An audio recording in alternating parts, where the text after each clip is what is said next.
ਸਤਿ ਸ਼੍ਰੀ ਅਕਾਲ ਸਟੂਡੈਂਟਸ। ਸਵਾਗਤ ਹੈ ਆਪ ਸਭ ਦਾ ਆਪਣੇ YouTube ਦੇ ਇਸ ਚੈਨਲ ਡੈਲਜ ਲਰਨਿੰਗ ਪੁਆਇੰਟ ਦੇ ਉੱਪਰ। ਦੋਸਤੋ, ਅੱਜ ਇਸ ਖਾਸ ਵੀਡੀਓ ਦੇ ਵਿੱਚ ਅਸੀਂ ਇੱਕ ਖਾਸ ਗੱਲ ਕਰਨੀ ਹੈ। ਤੁਸੀਂ ਥੰਬਨੇਲ ਤੋਂ ਵੀ ਅੰਦਾਜ਼ਾ ਲਾ ਲਿਆ ਹੋਵੇਗਾ, ਤੁਸੀਂ ਇਹਦੇ ਟਾਈਟਲ ਤੋਂ ਵੀ ਅੰਦਾਜ਼ਾ ਲਾ ਲਿਆ ਹੋਵੇਗਾ ਕਿ ਬਹੁਤ ਸਾਰੀਆਂ ਕੁਐਰੀਜ਼ ਇਸ ਸੰਬੰਧਤ ਨੇ ਕਿ ਬੀਐਡ ਕੈਂਡੀਡੇਟਸ ਨੂੰ ETT ਕੈਡਰ ਦੇ ਵਿੱਚ ਜਿਹੜਾ ਵਿਚਾਰਿਆ ਜਾਊਗਾ ਕਿ ਨਹੀਂ ਵਿਚਾਰਿਆ ਜਾਊਗਾ। ਬੜੇ ਮੈਸੇजेस ਜਿਹੜੇ ਨੇ ਅਸੀਂ ਗਰੁੱਪਸ ਖੋਲ੍ਹ ਕੇ ਦੇਖਦੇ ਹਾਂ ਫੇਸਬੁੱਕ ਦੇ, ਅਤੇ ਉੱਥੇ ਮੈਸੇਜਾਂ ਦੇ ਢੇਰ ਲੱਗੇ ਪਏ ਹੁੰਦੇ ਹੈ ਕਿ ਜੀ ਦੱਸੋ ਕਿ ਜਿਹੜੇ ਇਹ ਕੈਂਡੀਡੇਟਸ ਨੂੰ ਇਹਦੇ ਵਿੱਚ ਵਿਚਾਰਿਆ ਜਾਊਗਾ ਕਿ ਨਹੀਂ ਵਿਚਾਰਿਆ ਜਾਊਗਾ। ਉਹਦੇ 'ਚ ਬਹੁਤ ਸਾਰੇ ਕੀ ਕਹੀਏ, ਇੱਕ ਇੰਟੈਲੀਜੈਂਸ ਬਿਊਰੋ ਦੇ ਬੰਦੇ ਬੈਠੇ ਹੁੰਦੇ ਜਿਹੜੇ ਆਪਣੇ ਆਪਣੇ ਵਿਚਾਰ ਪੇਸ਼ ਕਰਦੇ ਆ ਉੱਥੇ। ਅਤੇ ਪਰ ਅਸਲ ਦੇ ਵਿੱਚ ਅਸੀਂ ਅੱਜ ਇਸ ਵੀਡੀਓ ਵਿੱਚ ਤਿੰਨ ਚੀਜ਼ਾਂ 'ਤੇ ਵਿਚਾਰ ਕਰਨੀ ਹੈ। ਪਹਿਲੀ ਇਹ ਕਿ ਬੀਐਡ ਕੈਂਡੀਡੇਟਸ ਨੂੰ ETT ਕੈਡਰ 'ਚ ਵਿਚਾਰਿਆ ਜਾਊਗਾ ਕਿ ਨਹੀਂ, ਇਹਦੇ ਬਾਰੇ ਵਿੱਚ।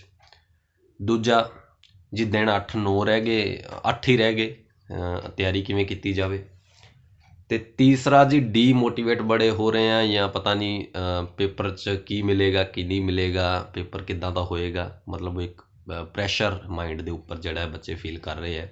ਇਹ ਤਿੰਨ ਚੀਜ਼ਾਂ ਜਿਹੜੀਆਂ ਮੇਰੇ ਸਾਹਮਣੇ ਆਈਆਂ, ਮੈਨੂੰ ਸਟੂਡੈਂਟਸ ਜਿਹੜਾ ਹੈ ਕਰ ਰਹੇ ਨੇ। ਚੌਥੀ ਗੱਲ ਇਹ ਕਿ ਬੱਚੇ ਨੋਟਸ ਦੇ ਪਿੱਛੇ ਬੜਾ ਇੱਦਾਂ ਕਰ ਰਹੇ ਕਿ ਸਾਨੂੰ ਨੋਟਸ ਨਹੀਂ ਮਿਲ ਰਹੇ, ਸਾਨੂੰ ਨੋਟਸ ਦੇ ਦਿਓ, ਸਾਨੂੰ PDF ਮਟੀਰੀਅਲ ਪ੍ਰੋਵਾਈਡ ਕਰਵਾ ਦਿੱਤਾ ਜਾਏ ਤਾਂ ਕਿ ਅਸੀਂ ਪੜ੍ਹ ਲਾਂਗੇ।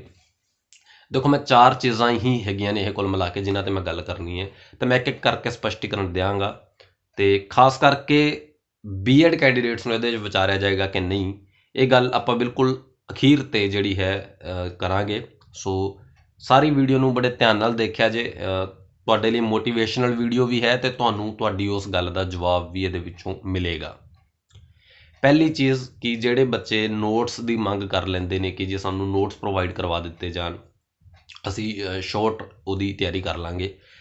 ਦੇਖੋ, ਮੈਂ ਫਸਟ ਆਫ ਆਲ ਤੁਹਾਨੂੰ ਚੀਜ਼ ਦੱਸ ਦਿਆਂ ਕਿ ETT ਕੈਡਰ ਦੇ ਵਿੱਚ ਜੋ ਸਿਲੇਬਸ ਹੈ ਨਾ, ਚਾਹੇ ਉਹ ਇੰਗਲਿਸ਼ ਦਾ, ਪੰਜਾਬੀ ਦਾ, ਹਿੰਦੀ ਦਾ, ਸਮਾਜਿਕ ਦਾ, ਸਾਇੰਸ ਦਾ ਜਾਂ ਮੈਥ ਦਾ, ਅਗਰ ਤੁਸੀਂ ਆਰਟਸ ਸਟਰੀਮ ਦੇ ਹੋ ਤਾਂ ਤੁਸੀਂ ਮੈਥ ਸਾਇੰਸ 'ਤੇ ਇੱਕ ਵਾਰ ਹੁਣ ਫੋਕਸ ਨਾ ਵੀ ਕਰੋਗੇ ਤਾਂ ਵੀ ਇੱਕ ਵਾਰ ਚੱਲ ਸਕਦਾ। ਪਰ ਜਿਹੜੇ ਤੁਹਾਡੇ 60 ਨੰਬਰ ਦਾ ਪੇਪਰ ਤੁਹਾਡੇ ਹੱਥ ਵਿੱਚ ਹੈ, ਇੰਗਲਿਸ਼, ਹਿੰਦੀ, ਪੰਜਾਬੀ ਅਤੇ SS ਦਾ, ਤੁਸੀਂ ਦੇਖੋਗੇ ਉਸ ਸਿਲੇਬਸ ਦੇ ਵਿੱਚ 8ਵੀਂ ਅਤੇ 10ਵੀਂ ਕਲਾਸ ਦੀ ਪੰਜਾਬ ਬੋਰਡ ਦੀ ਤੁਸੀਂ ਗ੍ਰਾਮਰ ਦੀ ਬੁੱਕ ਚੱਕੋ ਅਤੇ ਉਹਦੇ ਵਿੱਚੋਂ ਸਿਰਫ ਗ੍ਰਾਮਰ ਦੇ ਟੌਪਿਕਸ ਰੀਡ ਕਰੋ ਅਤੇ ਉਹਦੇ ਵਿੱਚ ਜੋ ਜੋ ਐਗਜ਼ਾਮਪਲਸ ਦਿੱਤੀਆਂ ਨੇ ਉਹਨਾਂ ਨੂੰ ਤੁਸੀਂ ਪੜ੍ਹੋ। ਉਹਦੇ ਨਾਲ ਤੁਹਾਡੇ ਮਾਈਂਡ ਨੂੰ ਪਤਾ ਚੱਲ ਜਾਏਗਾ ਕਿ ਤੁਹਾਨੂੰ ਕੁਛ ਚੀਜ਼ਾਂ ਜਿਹੜੀਆਂ ਨੇ ਆਉਂਦੀਆਂ ਨੇ ਜਾਂ ਨਹੀਂ ਆਉਂਦੀਆਂ ਨੇ।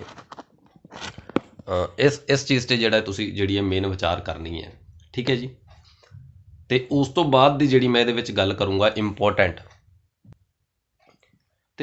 ਜਿਹੜੀ ਮੈਂ ਇਹਦੇ ਵਿੱਚ ਗੱਲ ਕਰੂੰਗਾ ਉਹ ਇਹ ਹੈ ਕਿ ਤੁਸੀਂ ਉਹ ਬੁੱਕਸ ਡਾਊਨਲੋਡ ਕਰੋ ਅਤੇ ਉਹ ਬੁੱਕਸ ਨੂੰ ਪੜ੍ਹੋ। ਅਤੇ ਜਿੰਨੇ ਕੁ ਵੱਡੇ ਅਸੀਂ ਹੋ ਗਏ ਹਾਂ ਨਾ, ਤਾਂ ਮੈਨੂੰ ਲੱਗਦਾ ਕਿ ਅਸੀਂ ਇੱਕ ਦਿਨ ਦੇ ਵਿੱਚ ਉਹ ਕਿਤਾਬ ਨੂੰ ਪੜ੍ਹ ਦਿਆਂਗੇ, ਕਿਉਂਕਿ ਉਹ ਕਿਤਾਬਾਂ ਕੋਈ ਬਹੁਤੀਆਂ ਵੱਡੀਆਂ ਨਹੀਂ ਹੈਗੀਆਂ ਅਤੇ ਅਸੀਂ ਆਪਣੇ ਟੌਪਿਕ ਦੇ ਰਿਗਾਰਡਿੰਗ ਉਹਦੇ ਵਿੱਚੋਂ ਡੈਫੀਨੇਸ਼ਨਸ ਜਾਂ ਹੋਰ ਸਾਰੀਆਂ ਚੀਜ਼ਾਂ ਪੜ੍ਹਨੀਆਂ ਨੇ। ਅਗਰ ਤੁਸੀਂ ਡੇਢ ਦਿਨ ਦੀ 3 ਦਿਨ ਦੀ ਐਵਰੇਜ ਨਾਲ ਵੀ 2 ਬੁੱਕਸ 'ਤੇ ਕਰਦੇ ਹੋ ਤਾਂ ਤੁਸੀਂ ਬੜੇ ਆਰਾਮ ਨਾਲ ਤੁਸੀਂ ਦੇਖੋਗੇ ਕਿ ਤੁਹਾਡੇ ਕੋਲ ਹੈਗੇ ਨੇ ਦਿਨ ਕਿ ਤੁਸੀਂ 6 ਦਿਨਾਂ 'ਚ ਉਹ 4 ਕਿਤਾਬਾਂ ਜਿਹੜੀਆਂ ਕਵਰ ਕਰ ਦੋਗੇ। ਉਸ ਤੋਂ ਬਾਅਦ ਜੇਕਰ ਮੈਂ ਤੁਹਾਨੂੰ ਇਹਦੇ ਵਿੱਚ ਕੁਛ ਫੀਲ ਦਵਾਵਾਂ ਤਾਂ ਇਹ ਕਹਾਂਗਾ ਕਿ ਮੇਰੇ ਚੈਨਲ ਦੇ ਉੱਪਰ ਜਿਹੜੇ ਨੇ ਮੈਥ ਦੇ ਲੈਕਚਰ ਨੇ ਉਹ ਗਿਣਤੀ ਦੇ 8 ਘੰਟੇ ਦੇ ਹੈਗੇ ਨੇ। ਤੁਸੀਂ ਉਹ ਦੇਖ ਕੇ ਬੜੇ ਆਰਾਮ ਨਾਲ ਐਗਜ਼ਾਮ 'ਚ ਜਾ ਸਕਦੇ ਹੋ। ਅਗਰ ਤੁਹਾਨੂੰ ਮੈਥ ਨਹੀਂ ਵੀ ਆਉਂਦਾ, ਤੁਸੀਂ ਬੜੇ ਆਰਾਮ ਨਾਲ ਉਹਦੇ ਵਿੱਚੋਂ ਕੋਈ ਜ਼ਿਆਦਾ ਨਹੀਂ, ਮੈਂ ਅਗਰ ਫੁਕਰੀ ਮਾਰਾਂ ਤਾਂ ਉਹ 4 ਤੋਂ 5 ਨੰਬਰ ਤੁਸੀਂ ਜਿਹੜੇ ਜ਼ਰੂਰ ਲੈ ਸਕਦੇ ਹੋਵੋਗੇ, ਪਰ ਉਹ 8-9 ਘੰਟੇ ਦੇ ਲੈਕਚਰ ਦੇਖਣ ਤੋਂ ਬਾਅਦ। ਸੋ ਇਹ ਇੰਨੀਆਂ ਚੀਜ਼ਾਂ ਤੁਹਾਨੂੰ ਵਿਚਾਰਨੀਆਂ ਪੈਣਗੀਆਂ। ਦੂਸਰਾ ਮੈਂ ਇਹ ਸਪਸ਼ਟ ਕਰ ਰਿਹਾ ਕਿ ਨੋਟਸ ਦੀ ਮੰਗ ਨਾ ਕਰੋ, ਆਪਣੀਆਂ ਬੁੱਕਸ ਜਿਹੜੀਆਂ ਡਾਊਨਲੋਡ ਕਰੋ ਪੰਜਾਬ ਬੋਰਡ ਦੀ ਸਾਈਟ ਤੋਂ, ਕਿਸੇ ਤੋਂ ਕੁਛ ਨਾ ਮੰਗੋ, ਖੁਦ ਪੜ੍ਹੋ ਅਤੇ ਆਪਦੇ ਜਿਹੜੇ ਤੁਸੀਂ ਸਾਰੇ ਡਾਊਟਸ ਉਹਨਾਂ ਬੁੱਕਸ ਦੇ ਵਿੱਚੋਂ ਕਲੀਅਰ ਕਰੋ।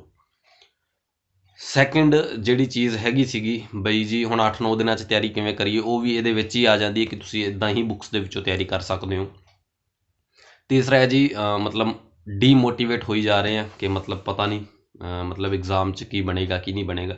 ਦੇਖੋ, ਜਿੰਨੀਆਂ ਕੁ ਪੋਸਟਾਂ ਨੇ, ਅਗਰ ਤੁਸੀਂ ਇਹ 10 ਦਿਨ ਵੀ ਪੜ੍ਹ ਲੈਂਦੇ ਹੋ ਨਾ, ਅਗਰ 10 ਦਿਨ ਵੀ ਤੁਸੀਂ ਆਪਣੇ ਆਪ ਨੂੰ 12 ਤੋਂ 13 ਘੰਟੇ ਵੀ ਤੁਸੀਂ ਲਾ ਕੇ ਤੁਸੀਂ ਪੜ੍ਹ ਲੈਂਦੇ ਹੋ, ਸੋ ਕੋਈ ਐਡਾ ਵੀ ਔਖਾ ਐਗਜ਼ਾਮ ਇਹ ਨਹੀਂ ਹੋਣਾ। ਔਰ ਇਹ ਕਲੀਅਰ ਹੈ ਕਿ ਐਗਜ਼ਾਮ ਕੋਈ ਖਾਸ ਐਡਾ ਔਖਾ ਆਉਣਾ ਵੀ ਨਹੀਂ, ਕਿਉਂਕਿ ਪੰਜਾਬ 'ਚ ਬੈਠੇ ਹਾਂ ਅਤੇ ਕੋਈ ਐਡੇ ਤੋਪਾਂ ਵਾਲੇ ਪੇਪਰ ਨਹੀਂ ਹੁੰਦੇ।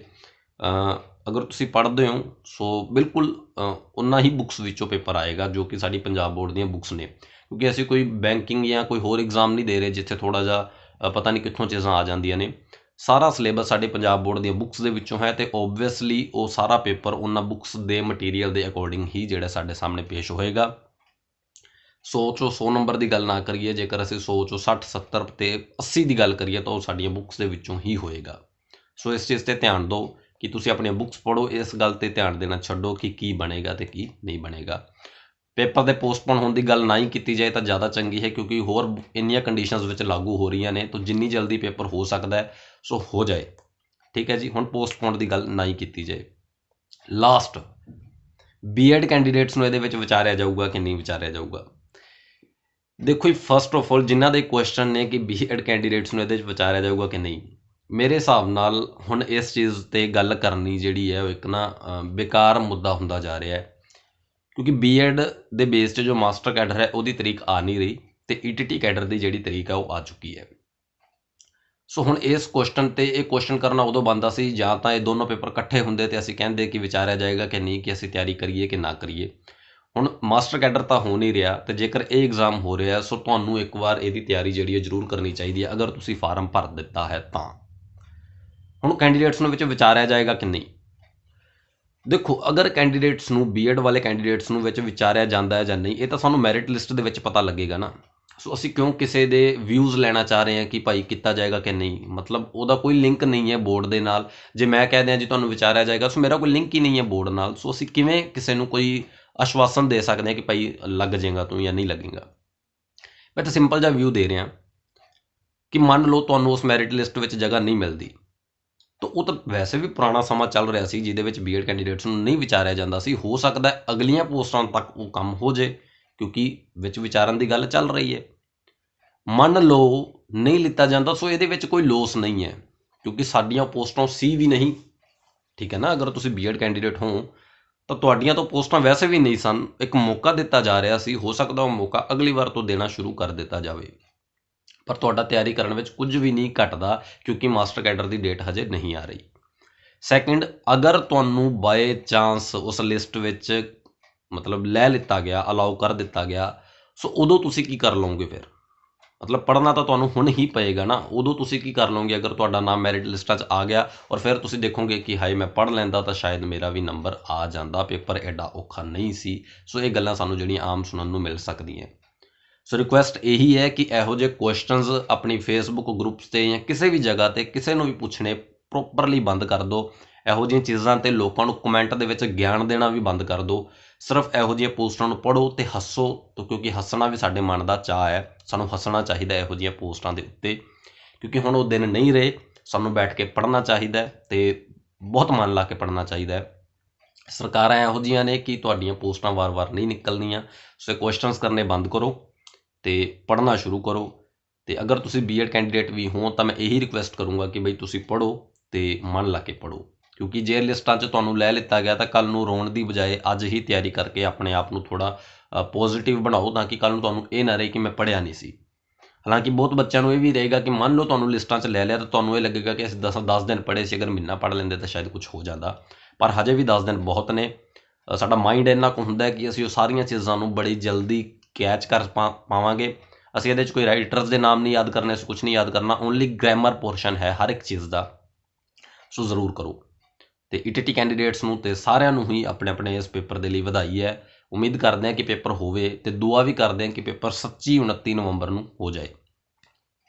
ਨੈਕਸਟ ਚੀਜ਼ ਕਿ ਅਗਰ ਤੁਹਾਨੂੰ ਲੱਗਦਾ ਕਿ ਤੁਹਾਡੀ ਤਿਆਰੀ ਹੋ ਗਈ ਕਿ ਨਹੀਂ ਹੋਈ, ਸੋ ਸਾਡੇ ਡੈਲਜ ਲਰਨਿੰਗ ਪੁਆਇੰਟ ਦੇ ਦੁਆਰਾ 24 ਅਤੇ 25 ਨਵੰਬਰ ਨੂੰ ਮੌਕ ਟੈਸਟ ਜਿਹੜਾ ਹੈ ਉਹ ਰੱਖਿਆ ਜਾ ਰਿਹਾ ਹੈ, ਜਿਹਦੇ ਵਿੱਚ ਉਹ ਮੌਕ ਟੈਸਟ ਜਿਹੜਾ ਹੈ ਪ੍ਰੋਪਰਲੀ ਫੁੱਲ ਲੈਂਥ ਹੋਏਗਾ। ਮਤਲਬ ਪੂਰੀ ਲੈਂਥ ਦਾ ਟੈਸਟ ਹੈ, ਬਿਲਕੁਲ ਐਗਜ਼ਾਮ ਪੈਟਰਨ ਦੇ ਅਕੋਰਡਿੰਗ ਹੋਏਗਾ। ਤੁਹਾਡੀ ਤਿਆਰੀ ਹੋ ਪਾਈ ਜਾਂ ਨਹੀਂ ਹੋ ਪਾਈ ਇਹਨੂੰ ਤੁਸੀਂ ਪੂਰੀ ਚੰਗੀ ਤਰ੍ਹਾਂ ਵਿਚਾਰ ਸਕਦੇ ਹੋਵੋਗੇ। ਅਤੇ ਇੱਕ ਟੈਸਟ ਦੀ 50 ਰੁਪਏ ਫੀਸ ਰੱਖੀ ਗਈ ਹੈ, ਮਤਲਬ 2 ਟੈਸਟ ਦੀ 100 ਰੁਪਏ ਫੀਸ ਹੈ ਅਤੇ ਇੱਕ ਤੁਸੀਂ ਐਗਜ਼ਾਮ ਇਨਵਾਇਰਮੈਂਟ ਫਿਲ ਕਰ ਸਕਦੇ ਹੋ। ਟੈਸਟ ਦੀ ਕੋਈ ਵੀ ਡਿਟੇਲ ਦੇ ਲਈ ਤੁਹਾਡੇ ਉੱਪਰ ਇੱਥੇ ਨੰਬਰ ਸ਼ੋਅ ਹੋ ਰਿਹਾ ਹੋਏਗਾ ਜਾਂ ਡਿਸਕ੍ਰਿਪਸ਼ਨ ਦੇ ਵਿੱਚ ਤੁਹਾਨੂੰ ਮਤਲਬ ਟੈਸਟ ਦੀ ਡਿਟੇਲਸ ਜਿਹੜੀਆਂ ਮਿਲ ਸਕਦੀਆਂ। ਤੁਸੀਂ ਨੰਬਰ 'ਤੇ ਵਿਚਾਰ ਕਰਕੇ ਚਰਚਾ ਕਰਕੇ ਤੁਸੀਂ ਜੁਆਇਨ ਕਰ ਸਕਦੇ ਹੋ ਅਤੇ ਆਪਣੀ ਤਿਆਰੀ ਜਿਹੜੀ ਉਹ ਜਾਂਚ ਸਕਦੇ ਹੋ। ਇਹੀ ਗੱਲਾਂ ਸੀ ਅਤੇ ਮਤਲਬ ਬਹੁਤ ਸਾਰੀਆਂ ਗੱਲਾਂ ਸੀ, ਬਹੁਤ ਕੁਐਰੀਜ਼ ਸੀ, ਬਹੁਤ ਮੈਸੇजेस ਸੀ ਨੋਟਸ ਦੇ ਰਿਗਾਰਡਿੰਗ ਜਾਂ ਇੱਦਾਂ ਕੁਛ ਵੀ। ਸੋ ਉਮੀਦ ਕਰਦੇ ਹਾਂ ਜਾਣਕਾਰੀ, ਇਹ ਵਿਸ਼ਾ ਜਿਹੜਾ ਹੈ, ਇਹ ਚਰਚਾ ਜਿਹੜੀ ਹੈ ਤੁਹਾਨੂੰ ਚੰਗੀ ਲੱਗੀ ਹੋਊਗੀ। ਸੋ ਮਿਲਦੇ ਹਾਂ ਨੈਕਸਟ ਵੀਡੀਓ ਨਵੀਂ ਅਪਡੇਟ ਦੇ ਨਾਲ, ਨਵੀਂ ਵੀਡੀਓ। ਧੰਨਵਾਦ, ਥੈਂਕ ਯੂ ਵੈਰੀ ਮੱਚ। ਤਿਆਰੀ ਕਰੋ, ਨੌਕਰੀ ਲਓ, ਖੁਸ਼ੀਆਂ ਵੰਡੋ, ਖੁਸ਼ੀਆਂ ਲਓ। ਧੰਨਵਾਦ, ਥੈਂਕ ਯੂ ਵੈਰੀ ਮੱਚ।